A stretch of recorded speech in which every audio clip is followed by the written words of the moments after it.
Yooyyaa daawwattoota daa'imtuu miidiyaa nageenyi sanbaraadha. Fuula san jirtan nagaaf yooyyoon ta'een isaan haa geettu. Torbee turizimii godinni Booran Aanaa madda walaabuutti torbe turizimii burqa Oromoota madda walaabuutti kabaji. Kanaaf qoommintummaan turte madditii walaabumaan Oromoon akkamas burqiti waan jedha akka xumura qoommii tanaatti nu waliin tura ittiin bashannanaa nu waliin laftee san daawwadha seena Oromticha baradhaa saniin jedha.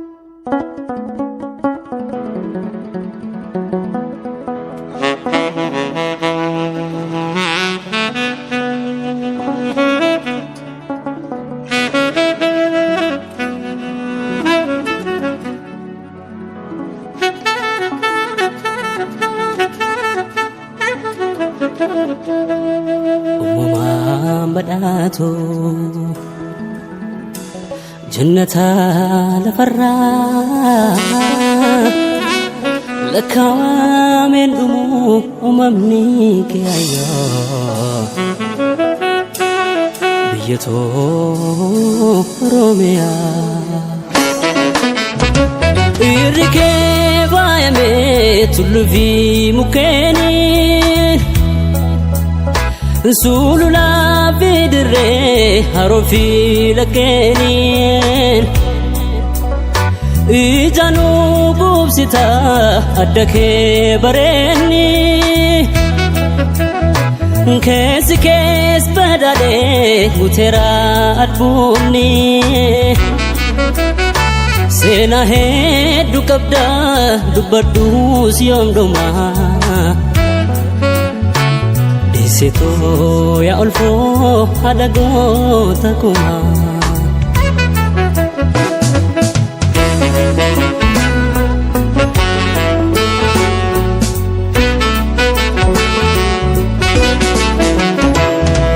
Kambile inya chifte kande bote wafa ijatu kulalte simata Kandari ufiste dabadirom sita ijatu kulalte jira chita Oromia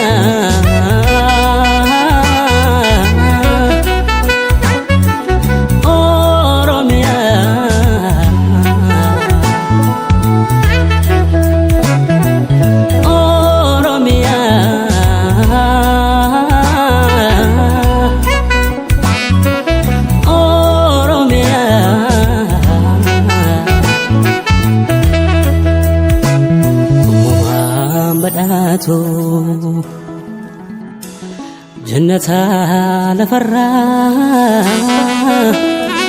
لك ومن دمو ممنيك يا مدي ورابو كجن مدي بشانكنا بشانكني بشاني كركبا أبا غدا ورابو جلورن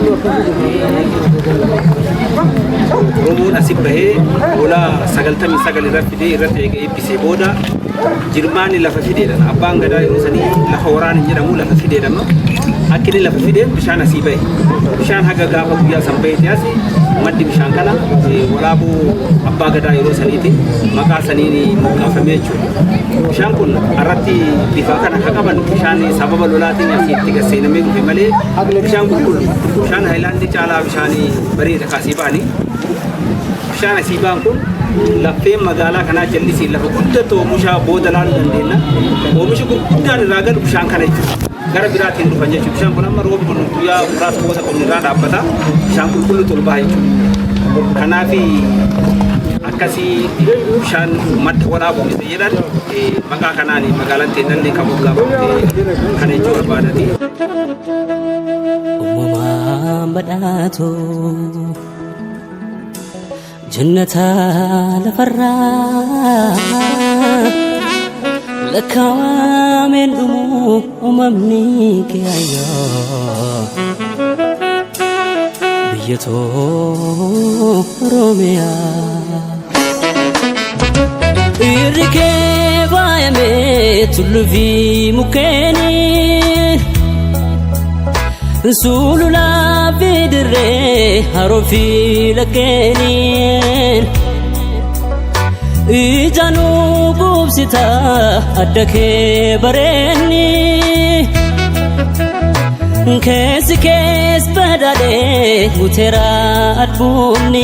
Guyyaan argamu akka godin kennaatti yaa turistii addunyaa aanaa Maddoolaaf mala addaa akka balleechuu sagantaa guddaa geggeessine maddii fi maqaa lafaa ayyaamane qaneechu lafti tuniin akka jaarroleelleen duraan ibsa turte gannaaleef walmal jidduu tana bishaan hin jiranii gammoojjii jecha gammoojjii hawwitu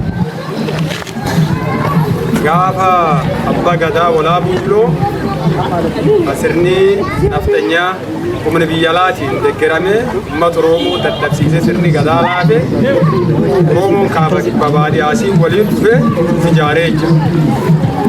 Gaafasii koffii abbaa gadaati jechuudha. Afaan biraatiin koffiin as dhaabeeni ulfinni abbaa gadaa waaqin dhagaa idaan Oromoo akkas jedhameetu. Inni lafti gammoojjii tunini koffiin as dhaabeeni maddii burqite maqaan madda ayyaamame uummati keenyarrallee irra dhugaa jira. Soofi jallisii sagallee maana maddumtaan irraa hidhamanii bishaan qarni fi dhufanii jiranii. Odaan kudhanii lama akkasii abbaan gadaa marirraa kaasee jira. Sun keessa odaan shan, baalli shanan, afaan gogee shanan nu jennu Oromoo hundi walitti fidee arda akkasii jechuudha. Arda seenaa qabeessaa jechuudha. Seenaa qabeessummaa isaa biyya nullee asii kabajne seenaa qabeessummaan isaa saba Oromoo hunda haamnatu jechuudha. Uummata addaanii kun Oromoo kaaba baadhii jiru. Gaafa Oromoon asitti gurmaa'ee qeerroo yaame, foollee yaame, raabadoorii yaame asitti of ijaaree sirni isaa haaromsee deeffatee diin ofirra madda duraa jaarraa kudha jaffaa inni ofirra faccisu waan ta'eef. Armituu si jaalannaa deessituu sumaan bonnaa harka wal qabannee si guddifannaa. Armituu si jaalannaa deessituu sumaan bonnaa tokkummaadhaan kaanee si guddifannaa.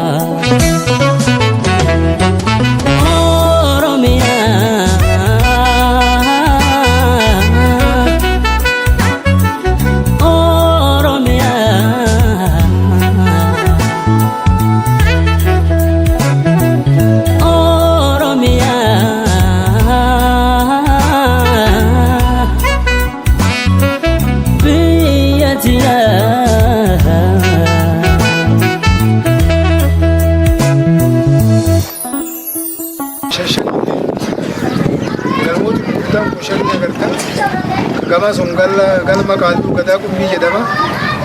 Galma abbaa gadaa jedhama. Galma yaa'aa jedhama.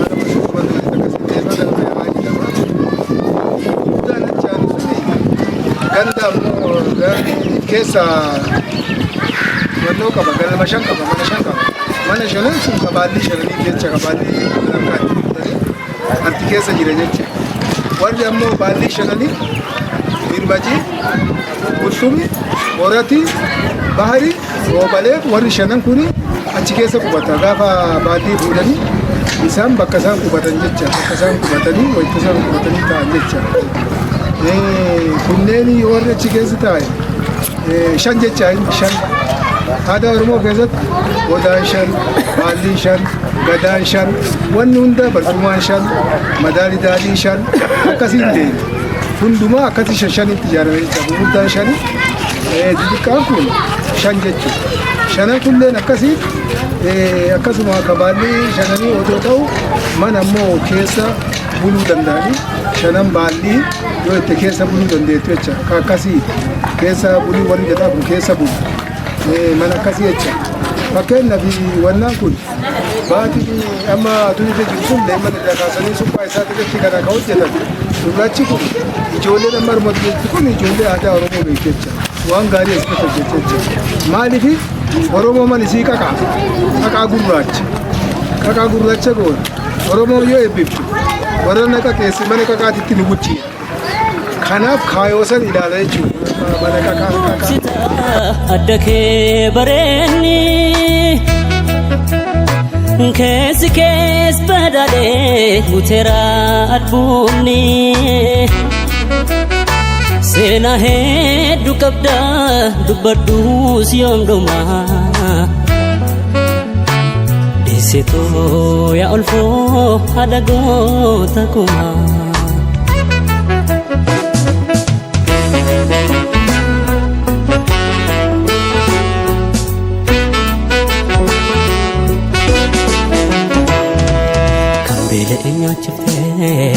Kan deebatee booftaa ija tokko laaltee hundaa simataa.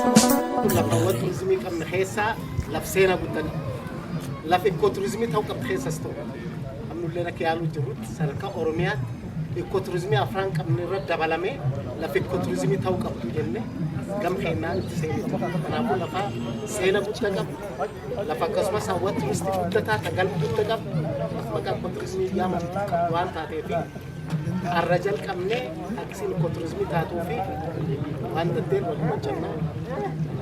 Iddoon kun iddoo gootota hundaa jechuudha.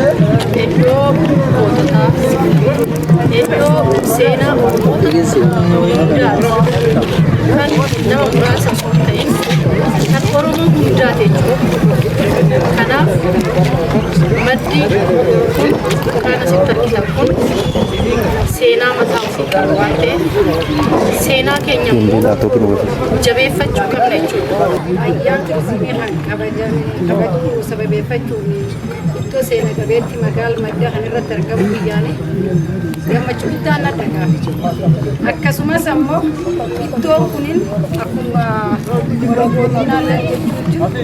Akkasumas aanaallee taa'ee yaaditti qabu iddoon kun iddoo xiyyeeffannaa adda barbaade iddoo madda Oromoo jalqabaa fi iddoo seena qabeessa waan ta'eef xiyyeeffannoo kennameefi yeroo ammaan tallaalu roob sababeeffatee lafti tun boqqee baay'ee qabdi.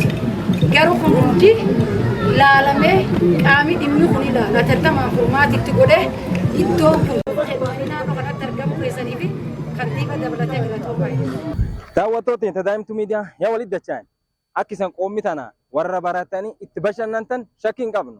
Tajaajiltuu Miidiyaa keessan aadaa seenaa eenyummaa keenya irratti yoo cuf xiyyeeffate kan hojjetu. Nu waliin waan turtaniif galata qabdan. Horaa bulaa deebanaa akka qoommi dhibii walitti dachaanutti nagaatti saniin